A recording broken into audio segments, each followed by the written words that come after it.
It started like any other evening. A quiet dinner at home. The kind of night where routine lulled me into the comfort of familiarity. My wife, Laura, was unusually excited about her upcoming weekend getaway. "It's just a bachelorette party," she said, brushing a strand of hair from her face. "Don't worry, it's all girls, karaoke, drinks, and a rented beach house. Totally harmless." I believed her. Our marriage wasn't perfect, but it wasn't on the rocks either. We'd been together for 12 years and shared everything. Our laughter, our fears, and our dreams of the future. Trust had always been the foundation of our relationship. Or so I thought. Laura left that Friday afternoon, luggage in hand and a smile on her lips. She kissed me goodbye and whispered, "I'll miss you, babe." The smell of her perfume lingered as the door clicked shut behind her. I smiled to myself, already looking forward to having her back and hearing all about the trip. But the weekend dragged. Her usual goodnight texts came late and were unusually brief. "Sorry, I'm exhausted. Love you," she wrote each night. I tried not to read too much into it. After all, she was with friends, probably having the time of her life. Still, something didn't sit right. Sunday evening, she returned home looking different. Her face was flushed, her movements hesitant.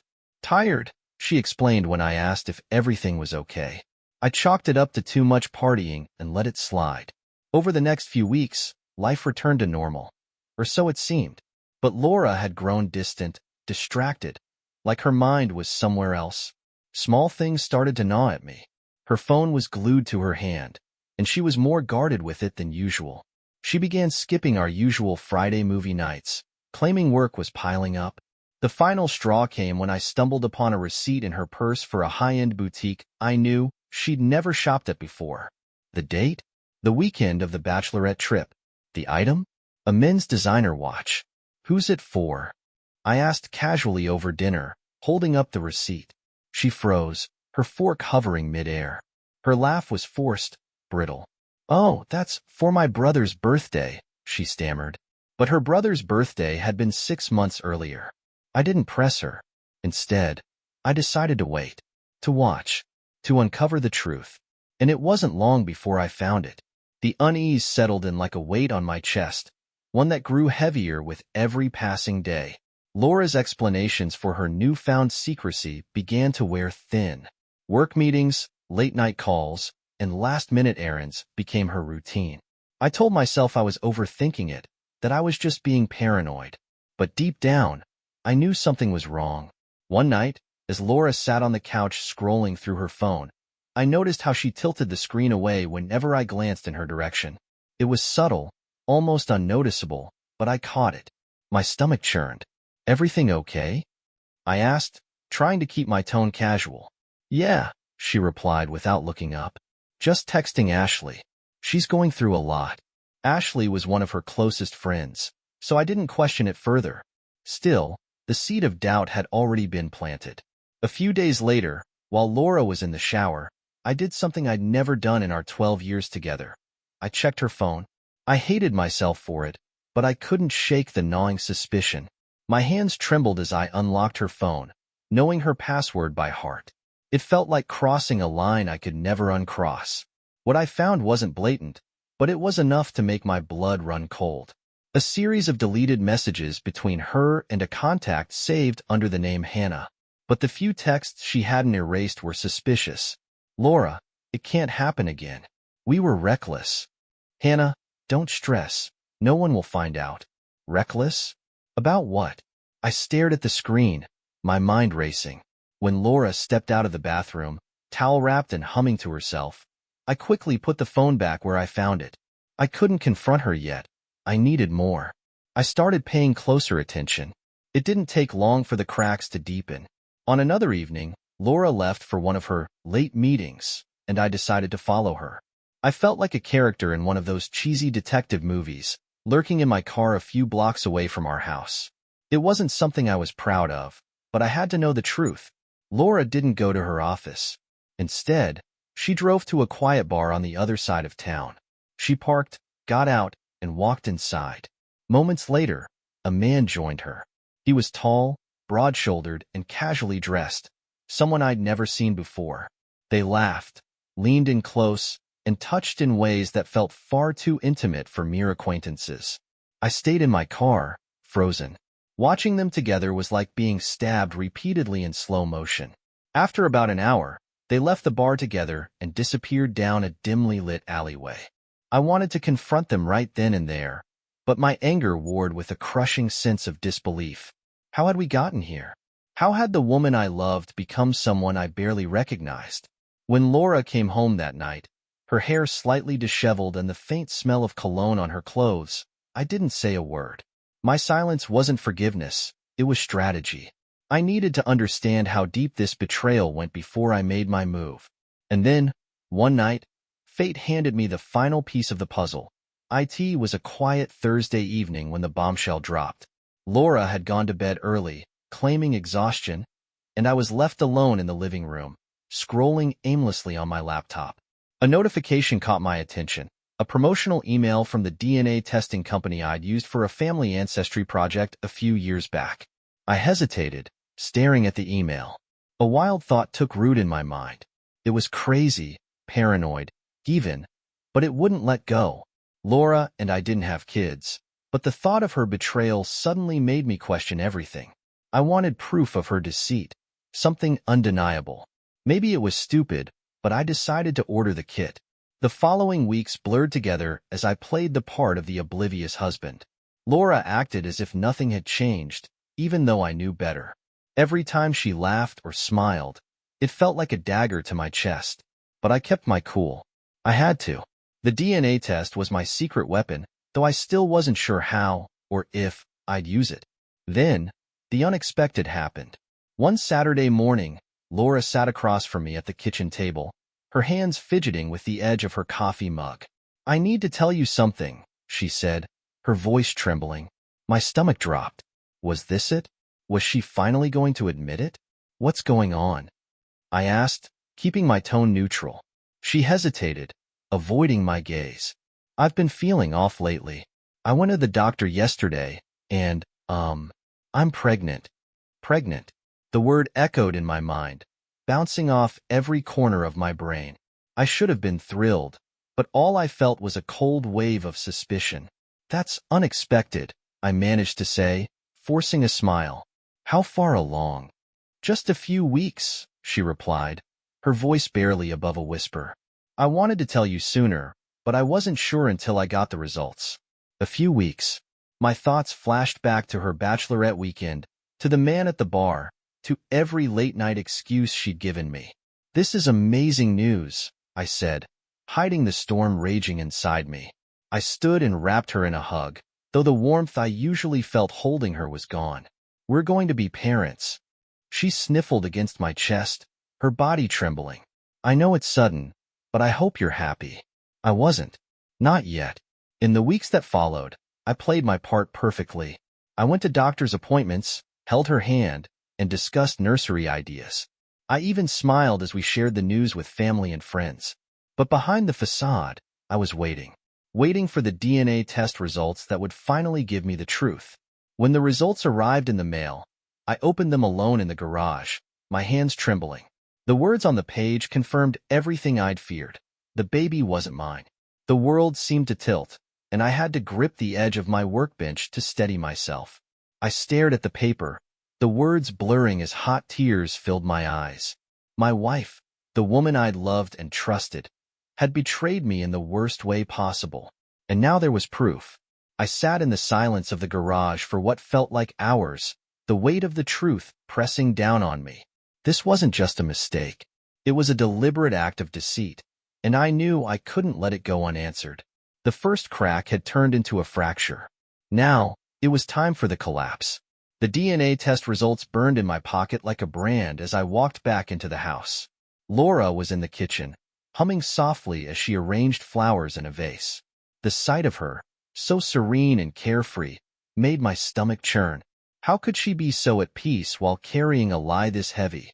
I knew I couldn't keep this to myself any longer. I needed answers. I needed her to face what she'd done. "Laura," I called, my voice tight. She turned, her smile faltering as she saw the expression on my face. "We need to talk." She set down the vase, drying her hands on a dish towel. "What's wrong?" she asked, feigning innocence. I pulled the folded paper from my pocket and placed it on the counter between us. "I got this in the mail today." Her eyes flicked to the paper, then back to me, confusion clouding her features. "What is it?" "DNA results," I said flatly.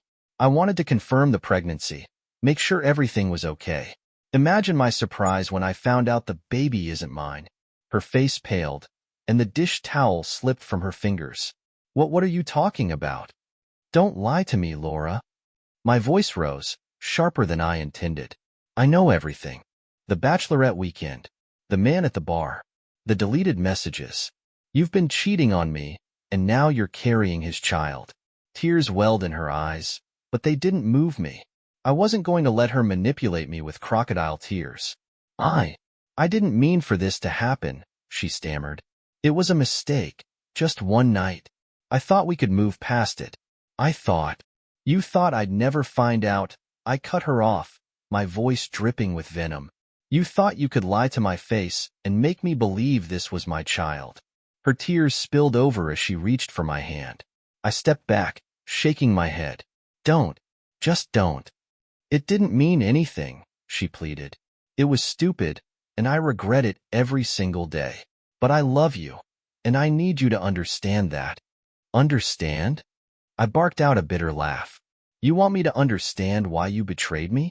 Why you let another man into your life, into our life? Why you tried to trap me with his baby?" She shook her head frantically. "No, it's not like that. I was drunk, and things got out of hand." "That's your excuse?" I snapped.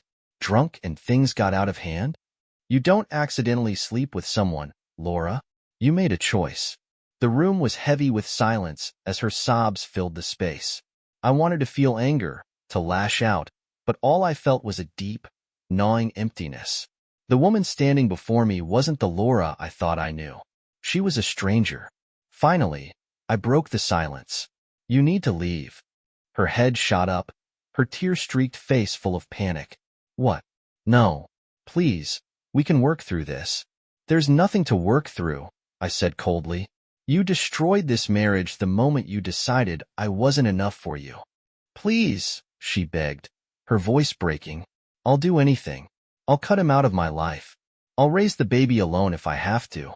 Just don't leave me." But her words meant nothing to me. "Pack your things," I said firmly. "By tomorrow, I want you out of this house." I turned and walked away, her cries echoing behind me. As I closed the door to the bedroom, I felt the first pangs of relief. The path ahead was going to be messy and painful, but one thing was certain.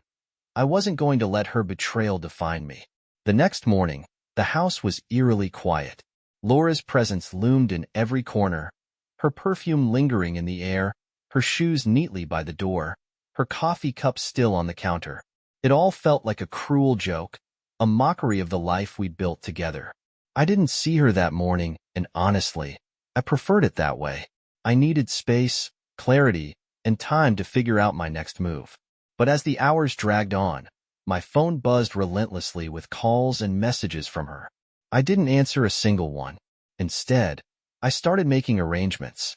First, I called a lawyer, a no-nonsense woman named Denise who had been recommended by a friend. She listened intently as I explained everything, from the bachelorette weekend to the DNA test. "She's pregnant with another man's child?" Denise asked, her tone even but edged with steel. "Yes," I replied. "I want a divorce, and I don't want her walking away with a penny more than she's entitled to." Denise let out a small sigh. "That's understandable. If she's been unfaithful, we have leverage. But you'll need to be prepared for a fight. These situations can get messy, especially when a child is involved, even if it's not yours." "I don't care about messy," I said firmly. "I just want her out of my life." After the call, I went through the house with a fine-toothed comb. Every photo of us together, every sentimental trinket, every reminder of the life we'd shared. I packed it all into boxes and left them by the door. If she wanted to cling to the illusion of what we had, she could take it with her. By the time she came home that evening, the house felt hollow. She stepped inside, her eyes red and puffy, clutching a duffel bag in her hand. Her gaze fell on the boxes, and fresh tears spilled down her cheeks. "Is this really it?" she asked, her voice barely above a whisper. "You're just throwing me out like garbage?" I crossed my arms, leaning against the wall. "You threw us away, Laura. I'm just finishing what you started." She dropped the bag at her feet, her hands shaking. "I don't have anywhere to go," she said. "I can't go to my parents. I haven't told them anything." "Then tell them," I replied coldly. "Tell them why you're in this mess. I'm sure they'll be thrilled to hear about your mistake." She winced at my words but didn't argue. Instead, she knelt down and began going through the boxes, her fingers trembling as she sifted through the remnants of our life. I watched her, unmoving, feeling nothing but the faintest echo of pity. After what felt like an eternity, she looked up at me. "I'll go," she said, her voice hollow. "But this isn't the end. I'll do whatever it takes to fix this." "There's no fixing this," I said flatly. "You've made your choice, and now you have to live with it." As she carried the boxes out to her car, I stood by the door, arms crossed, watching her leave. When the last box was loaded, she turned to face me one final time. "I still love you," she whispered, tears streaming down her face. "Even if you hate me, I'll always love you." I didn't respond. I couldn't. Instead, I closed the door behind her and locked it, shutting her out of my life for good. That night, I sat alone in the empty house, the silence pressing down on me like a weight. The life I'd known was gone, shattered by betrayal. But as I stared at the bare walls, a strange sense of clarity washed over me. This wasn't the end. It was the beginning of something new. In the days that followed, I focused on the practicalities of rebuilding my life. Divorce proceedings were set in motion, and Denise assured me that we had a strong case. But for me, it wasn't just about severing ties. It was about making sure Laura felt the full weight of her betrayal. Step one was securing my assets. With Denise's guidance, I froze our joint accounts and redirected my paycheck to a separate one in my name. I wanted to make sure Laura wouldn't siphon off any money while the divorce was underway. She'd already taken enough from me. Next, I reached out to her parents. It wasn't a conversation I was looking forward to, but they deserved to know the truth. When her mother answered the phone, her voice warm and unsuspecting, I felt a pang of guilt, but I pushed through. "Hi, Margaret," I said, keeping my tone steady. "I think you and John should hear this from me before anyone else." "What's going on?" she asked, concern creeping into her voice. "It's about Laura," I began, explaining everything. Her affair, the pregnancy, and the DNA test results. I didn't sugarcoat it. By the time I finished, Margaret was sobbing, and John had taken the phone. "She did what?" he roared, his anger palpable even through the receiver. "I thought you'd want to know," I said simply. "She's staying with you now. She has nowhere else to go." "We'll deal with her," John promised, his tone grim. "And don't worry, son. You have our support." Their reaction was a small comfort, but it wasn't enough. I needed to take things further. A week later, I got a call from Denise. "We've got a lead," she said. "Do you know the man she cheated with?" I clenched my teeth, the memory of him at the bar flashing in my mind. "I've seen him. Don't know his name." "Well, we do," Denise replied. "He's in her phone records. His name is Greg Saunders, and he's married." The revelation hit me like a jolt. Another layer to this betrayal. "Do you have his wife's contact information?" I asked, my voice icy. "I can get it," Denise said cautiously. "But are you sure you want to involve her?" "I'm sure," I said firmly. "She deserves to know, just like I did." That evening, I made the call. Greg's wife, Melanie, answered after a few rings, her voice polite but wary. "Hello?" "Hi, Melanie," I began, introducing myself. "I know this might come as a shock, but I think we need to talk about your husband." There was a long pause. "What do you mean?" she asked, her tone now edged with suspicion. I told her everything. The affair, the pregnancy, the DNA test. I spared no detail, my voice calm but resolute. As I spoke, I heard her sharp intake of breath and the crack in her voice as she asked questions to confirm it was true. "I'm so sorry to be the one to tell you this," I said at last. "But you deserve to know." "No," she said, her voice hardening. I'm glad you told me. He's not getting away with this. We agreed to stay in touch, exchanging contact information before hanging up. I leaned back in my chair, a strange sense of satisfaction washing over me. Greg's world was about to crumble, just like mine had. It didn't take long for the fallout to begin. A week after my conversation with Melanie, I got a text from her. We're separated. He's staying with a friend now. Thank you for telling me. I don't know what I'll do next, but he won't be ruining my life anymore. A smirk tugged at the corner of my mouth. Greg Saunders, the man who thought he could sneak around and destroy families without consequences, was finally facing the music. But I wasn't done yet. Laura had been surprisingly quiet since she left. No calls, no texts, no pleading messages. It was almost unsettling, given how desperate she'd been to fix things before. I assumed her parents had gotten through to her, or that she was biding her time for the legal battle ahead. Either way, her silence gave me the space I needed to focus on what came next. It was time to secure my reputation. I wasn't about to let this ordeal leave me looking like the fool. I began reaching out to mutual friends, people who had always been in our orbit. Over coffee and casual drinks, I told them my side of the story, not as a bitter, scorned husband, but as someone who wanted the truth to be known. You deserve to know why Laura and I are divorcing, I said carefully, watching their reactions. It's not something I ever thought I'd have to share, but here we are. The reactions were as varied as the people themselves. Shock, sympathy, outrage on my behalf. A few even admitted they'd noticed Laura acting strangely in the months before everything unraveled. One friend, Kelly, leaned in and whispered, "You're not the only one she's done this to. There was a guy at her office about 5 years ago. I didn't think much of it at the time. But now, well, let's just say I'm not surprised." Hearing that was like another punch to the gut. 5 years ago? How many secrets had she been hiding? How many times had I been lied to? The more I learned, the angrier I became. But anger without purpose was useless. I decided to use that fire to fuel my next move, ensuring Laura's world came crashing down as mine had. I contacted Denise with a new plan. "I want to make sure the divorce leaves her with as little as possible," I told her. "She doesn't deserve to walk away from this unscathed." Denise's voice was calm but firm. "We've already frozen your joint assets and secured your personal accounts. Since the baby isn't yours, you're not financially obligated to support her or the child. And given the circumstances, we can argue against spousal support altogether. But be prepared. She might fight back." "She can fight all she wants," I said coldly. "I've got truth on my side." Denise paused, then added, "There's one more thing.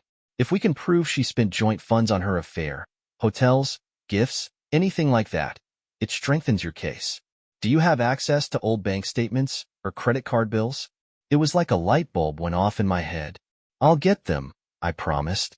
That evening, I tore through my filing cabinet, searching for every bank statement and credit card bill I could find. It didn't take long to spot the discrepancies. Charges at high-end restaurants and hotels I'd never been to, boutique purchases like the men's watch I'd found earlier. I compiled everything into a folder and handed it over to Denise the next morning. "She's been funding her betrayal with our money," I said, my voice tight. "I want that documented." Denise flipped through the papers, nodding. "This will help. Judges don't take kindly to people abusing marital assets." As I left her office, a grim satisfaction settled over me. Laura had built her lies on a shaky foundation, and now that foundation was crumbling. The truth had a way of coming out, and I was determined to ensure it did, no matter the cost. A week passed in relative quiet, but I knew it wouldn't last. Laura was too proud, too determined to maintain control, to simply fade into the background. Sure enough, my phone buzzed one afternoon while I was at work. It was an email from her. Subject: "We need to talk." Her message was brief, but it dripped with the kind of manipulation I'd come to expect. "I've given you space, but I can't stay silent any longer. I made mistakes, but you did too. I'm not the villain you're painting me as. We owe it to each other to handle this like adults, for the sake of everything we've been through together. Please, let's talk before things get uglier." I stared at the words, a strange mixture of anger and disbelief bubbling inside me. She was trying to rewrite the narrative, to shift the blame and drag me into a false sense of shared guilt. But I wasn't falling for it. I forwarded the email to Denise with a simple note. Add this to the file. Let me know if I should respond. Her reply came swiftly. Don't engage directly. If she wants to communicate, she can go through me. Denise's calm professionalism was a lifeline, keeping me grounded as the chaos swirled around me. That evening, as I was going through more paperwork for the divorce, my phone buzzed again. This time, a call from a number I didn't recognize. Against my better judgment, I answered. Hello? It's Laura, she said, her voice sharp and edged with anger. Why are you freezing the accounts? How am I supposed to live? Laura, you're not supposed to be calling me, I replied coolly. You can talk to my lawyer if you have questions. Oh, come on, Russell, she snapped. Don't act like this is all my fault. We both know you've been distant for years. Maybe if you'd paid more attention to me, none of this would have happened. Her words hit like a slap, but I refused to let her see it. You think this is about me being distant? I asked, my voice steady but cold. This is about you cheating, about you lying, about you trying to trap me with another man's child. I told you it was a mistake, she shot back, her tone desperate now. Why can't you just forgive me? We can get through this. There's no forgiveness for what you've done, I said flatly. You made your choices. Now you get to live with them. Before she could respond, I ended the call and blocked her number. My hands shook as I set the phone down, a surge of emotion threatening to overwhelm me. But I wouldn't let her win. Not this time. The next day, Denise called with an update. Laura's lawyer reached out, she said. They're trying to negotiate spousal support and a larger share of the assets, citing her financial instability and the duration of your marriage. Financial instability? I scoffed. She had no problem spending our money on her affair, and she's the one who threw this marriage away. I agree, Denise replied. We're pushing back hard. With the evidence you've provided, we have a strong case. But be prepared. She's not going to go down without a fight. I gritted my teeth. Let her fight, I said. She won't win. Later that week, Melanie, Greg's wife, reached out again. She discovered even more details about her husband's infidelity, hotel stays, text messages, secret credit card accounts. She shared everything with me, and together, we built an even stronger timeline of Laura and Greg's affair. I'm filing for divorce too, Melanie told me. He's not just losing me, he's losing everything. Her determination bolstered my own resolve. Laura and Greg thought they could destroy lives without consequences, but now they were facing the full weight of their actions. That evening, I sat down with a bottle of whiskey and let myself feel the weight of it all. The anger, the betrayal, the sadness. But underneath it all was something else, something stronger. Determination. Laura thought she could rewrite the story, cast herself as the victim, and walk away unscathed. But she was wrong. This was only the beginning of her reckoning. The next phase of my plan came together naturally. Word of Laura's affair and the divorce started to spread, thanks to the mutual friends I'd confided in. Some were supportive, offering words of encouragement, while others were more hesitant, caught between loyalty to her and the uncomfortable truth. Laura's carefully crafted image of the perfect wife and loving partner began to crumble. At first, she tried to control the narrative, painting herself as the victim of a distant husband who left her emotionally neglected. But the evidence, the DNA test, the credit card records, and the timeline of her affair spoke louder than her words. Our mutual friend Kelly reached out to let me know how Laura was handling the fallout. She's losing it, Kelly said over the phone. People are asking questions she can't answer. She's even tried to throw Greg under the bus, claiming he manipulated her. But no one's buying it.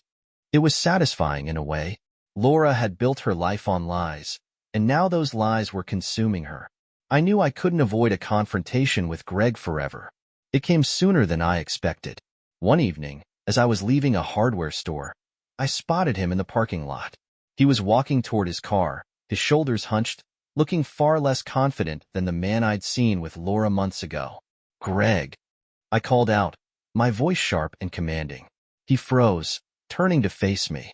His expression was a mix of guilt and fear. Russell, he said, his voice shaky. I didn't know you'd be here. Spare me the excuses, I said, stepping closer. Do you have any idea what you've done? You didn't just ruin my marriage. You destroyed my trust, my life. And for what? A cheap fling? He stammered, I never meant for it to go this far. I clenched my fists, fighting the urge to do something I'd regret. You didn't mean for it to go this far? You slept with my wife. You helped her lie to me for months, years, even. And now there's a child involved. Greg's face turned pale. I'm sorry. I really am. Sorry doesn't fix this, I spat. You've wrecked your own life too. Melanie knows everything. She's divorcing you. His eyes widened, and for a moment, I saw real panic. She's divorcing me? Did you think she'd just let it slide? I asked, my voice cold. You made your choices. Now live with them. Without another word, I turned and walked away, leaving him to stew in the mess he'd created. The divorce proceedings were brutal, as expected. Laura fought for spousal support, claiming she was entitled to a portion of my income because of the years we spent together. But Denise tore her arguments apart with precision. She used marital assets to fund her affair, Denise told the judge, presenting the financial records I'd provided. This is not a case of an innocent spouse seeking support. This is a case of someone abusing trust and finances to support an adulterous relationship. The judge sided with us, denying Laura's request for spousal support. She was furious, but there was nothing she could do. The property division was equally contentious. Laura tried to claim a share of the house, but because it was purchased with money from my inheritance, something Denise made sure to emphasize, the court ruled it as my separate property. By the end of the proceedings, Laura was left with little more than her car and the clothes she packed when she moved out. With the divorce finalized, I began to focus on rebuilding my life. The house, once filled with memories of Laura, became a blank slate. I repainted the walls, rearranged the furniture, and replaced anything that reminded me of her. I also reconnected with friends and family, leaning on them for support. For years, I'd been so wrapped up in my marriage that I'd neglected other relationships. Now, I realized how much I'd missed them. Therapy became a crucial part of my healing process. At first, I resisted the idea, thinking I could handle everything on my own. But talking to someone who understood the weight of betrayal helped me process the pain and start to let go. While I was rebuilding, Laura was unraveling. She lost her job after Greg's wife exposed their affair to their employer. With no steady income and no spousal support, she was forced to move back in with her parents.